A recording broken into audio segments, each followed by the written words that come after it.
네, 안녕하세요. 만나서 반갑습니다. AP투자연구소의 김용재 소장입니다. 자, 오늘 함께 살펴볼 종목은 대아티아이라는 종목 되겠습니다. 종목 번호 045에 390 해당하는 종목이 되겠습니다. 자, 금일 현재 시간이 2020년 5월 4일 월요일 11시 10분을 막 지나가고 있는 시간입니다.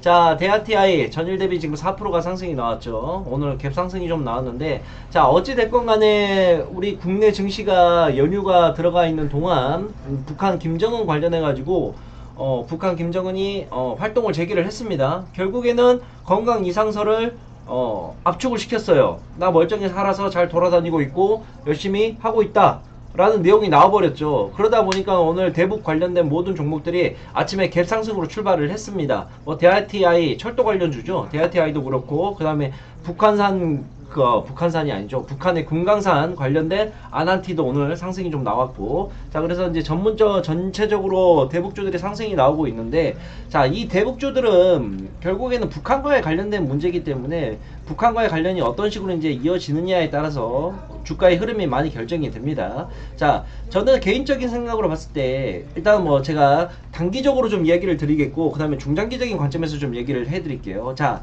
단기적으로 생각하시는 분들은 어렵게 생각할 거 없습니다. 단기적으로 생각하는 분들은 대북과의 뭐 관계 뭐 이런 거 중요하겠습니까? 결국에는 거래량과 호가창 현재 이슈에 따라서 단기적으로 수급을 보고 들어가신 분들이기 때문에 이분들은 차트에 집중을 하고 차트의 매매를 진행을 하셔야 됩니다. 뭔 말이냐? 결국에는 뭐 뉴스 이런 게 또 중요하겠지만 말 그대로 단기 매매를 들어간 거기 때문에 일단은 3일선과 5일선 이탈하기 전까지는 보유를 해주시고, 3일선과 이탈 5일선을 종가 기준으로 이탈하게 되면 매도를 하십시오. 이게 뭔 말이냐면 이 봉이 있으면 양봉에 대한 종가는 여기죠. 음봉에 대한 종가는 여기입니다. 그래서 위아래로 이렇게 꼬리를 달 수도 있고 달지 않을 수도 있는데, 꼬리의 길이는 신경 쓰지 마시고 3일선과 5일선만 확인하시면서 종가만 확인하시면 됩니다. 그래서 이 종가가 3일 이동평균선 위에 있다 또는 5일 이동평균선 위에 있다 그러면 보유로 대응을 해주시는 거고, 3일 이동평균선과 5일 이동평균선 아래에 있다 그러면 매도로 대응을 해주시면 되는 거예요.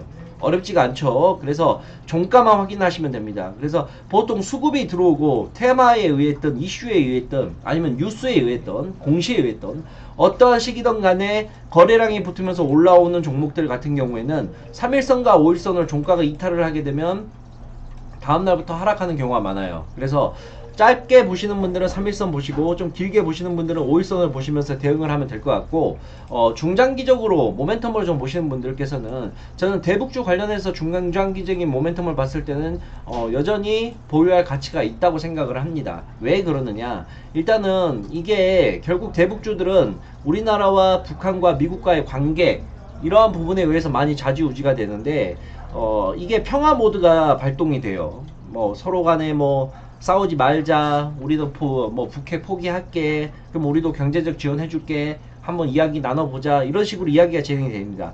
그러다가 다음에는 뭐냐? 공포가 나와요. 이 공포가 뭐냐? 갑자기 회담이 결렬된다거나 아니면 서로 간에 입장만 내세우면서 싸우다가 회담이 결렬되고 서로 험악한 분위기가 조성이 됩니다.